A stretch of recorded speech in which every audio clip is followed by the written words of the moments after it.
आज की डिबेट में बहुत ही मजा आने वाला है क्योंकि सुधांशु त्रिवेदी जी ने विवेक श्रीवास्तव जी और मौलाना जी को भागा भागा कर धोया है। आज की डिबेट फैक्ट के बेस पर होने वाली है, जहां विवेक और मौलाना जी के सवालों का मुंह तोड़ जवाब दिया सुधांशु सर ने।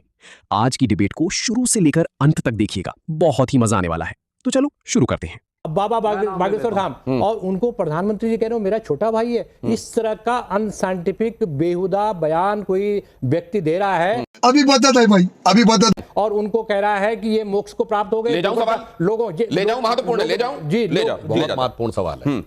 ये बुरहान वानी के नमाज़े जनाजा में कहा गया वो जन्नत नशी हो गए। याकूब मेनन अफजल गुरु के नमाज़े जनाजा में कहा गया डाइवर्जन नहीं है। बिल्कुल, मैं किसी का औकात है बोलने की कि वो कहेगा जन्नत नशी हो गए। हम क्वेश्चन करते हैं हिंदू धर्म को, आप इस्लाम में चले आते हैं। हम क्वेश्चन करते हैं हिंदू धर्म को, हिंदू धर्म गुरु पे आप हो जाएंगे इस्लाम के ऊपर। अरे कौन भौंक रहा है ये बदतमीज?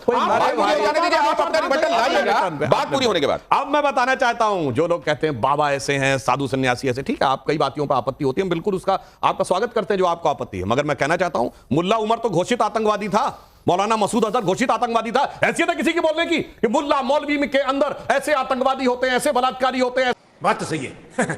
चुप सुई पटक सन्नाटा नहीं है, क्योंकि बाबा वहां बागेश्वर सेकुलर धाम शांति पे चाहिए। तो डाइवर्ट करके मुल्ला पे जा रहे हैं। उत्तर नहीं है, हिम्मत नहीं है कि बोल सके धीरेन्द्र शास्त्री ने गलत बोला। नहीं है हिम्मत, बड़ी मजेदार बात नहीं है हिम्मत। अब तू गया बेटा, अब तू गया, देख तेरी औकात मैं दिखाता हूं तुझे। पार्टी एक्शन लेगी। हिम्मत बताता हूं, सुनिए बोलिए ना। हाफिज साहब, ओसामा जी, ना, जाकिर आप नायक बागेश्वर धाम का का बोलिए, मसीहा, सर। इशरत सर, आप जहां डाइवर्ट मत होइए, बेटी, सर। याकूब सर, आप मेनन धीरेन्द्र के शास्त्री जुडिशल बोलिए ना। किलिंग। साले को खोपड़ी तोड़ साले। पश्चिम बंगाल में फुरफुरा शरीफ के गद्दी नशी पीरजादा अब्बास सिद्दीकी से गठबंधन करके चुनाव लड़ रहे हैं और कहते हैं साहब मैं नास्तिक हूं।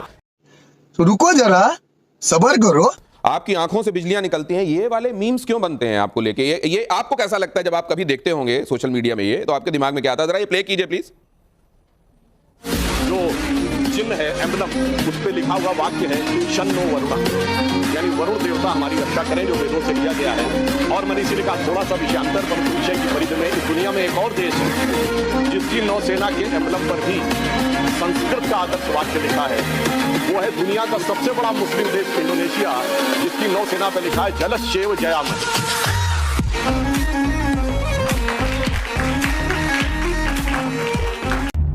क्यों हिला डाला ना? बहुत जल्दी से लाइए, ज्यादा समझदार नेता कौन है इनमें से? ये आपने बड़ा टाई करवा दिया।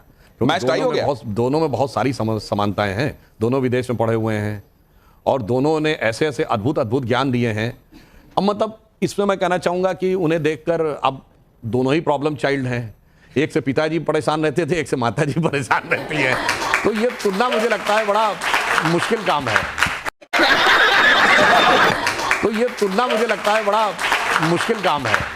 इसमें बताना बहुत मुश्किल काम है। ज्यादा समझदार आपको अगर उठाना हो तो आप मुश्किल है नाम लेना। उसमें भी तो फिर वैसे जनता जो मानती है तो अखिलेश यादव जी थोड़ा ज्यादा फिर भी समझदार हैं। नहीं, मैं नहीं मानता। अमृतकाल की लड़ाई जानते हैं? एक मामले में जिम्मेदारी से कह रहा हूं, आजादी से बड़ी लड़ाई है। क्यों? आजादी की लड़ाई वो थी कि हम जेल में बंद थे, हमें पता था जेल से बाहर निकलना है और एनी हाउ निकलना हो, दोबारा जेल में नहीं आता है। ये जानते लड़ाई क्या है? ड्रग्स दे दी गई है। तमाम बहुत बड़ी बात कह रहे हैं सर आप। उनको विदेशी हेडलाइन दे रहे हैं आप हमको। ड्रग्स ऐसी भरी हुई है। ये आप हेडलाइन कह रहे हैं सर? बिल्कुल साहब, अमृतकाल की लड़ाई आजादी से की लड़ाई से बड़ी है, क्योंकि यहाँ समाज सुधांशु त्रिवेदी जी ने धर्म संकट में कहा और आपने सुना। अमृतकाल की लड़ाई आजादी से बड़ी लड़ाई है और इस पर विवेक जी कुछ कह रहे हैं। ये गलत है, एंटी कॉन्स्टिट्यूशनल है, एक धर्म को प्रमोट कर रहे हैं। अभी बता है भाई, अभी बता है।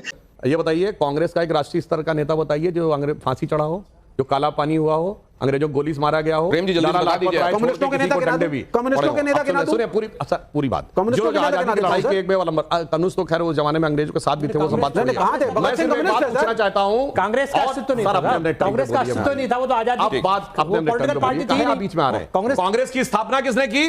एलन ऑक्टेवियम ह्यूम है, ब्रिटिश। आप सुनिए, आप सुनिए, अपना योगदान बताइए।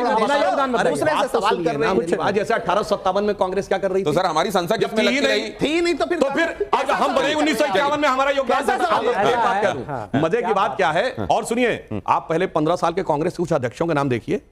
जॉर्ज यूल, विलियम वेडनबर्न, अल्फ्रेड रोब। और 1910 में कोई जाके चेक कर ले, मैं चुनौती से कहता हूं, जिस साल वीर सावरकर को 2 जन्मों का काला पानी दिया गया, उस साल कांग्रेस का अध्यक्ष ब्रिटिश सरकार का सेक्रेटरी विलियम वेडनबर्न था। और उसके बाद जवाहरलाल नेहरू जी जेल में रहते थे, अहमदनगर जेल में, बास्केटबॉल खेलने के लिए भी था और खानसामा भी था, किताब भी लिखते थे और सावरकर से कहा गया बाहर निकल भी किताब नहीं लिख सकते। और आजादी की बात करते हैं सर, 2 सितंबर 46 को शपथ ली है अंतरिम सरकार की नेहरू जी ने वेवेल के द्वारा, क्वीन के नाम की निष्ठा की शपथ लेकर यूनियन जैक झंडे के नीचे। तो ये बताइए ना, वो तो कॉमनवेल्थ का कॉन्सेप्ट है ना सर। इसलिए मैं कहना चाहता हूं, सुनिए, ना कोई गोली खाया, ना फांसी चढ़ा, ना काला पानी हुआ, ना डंडा खाया, मगर सब कुछ संग्राम उन्होंने लड़ा। इसके लिए एक लाइन कही जा सकती है कि नौरंगी सियासत दौरा तो देखिए कि मंजिल मिली उन्हीं को जो शरीके सफर न थे। चलिए।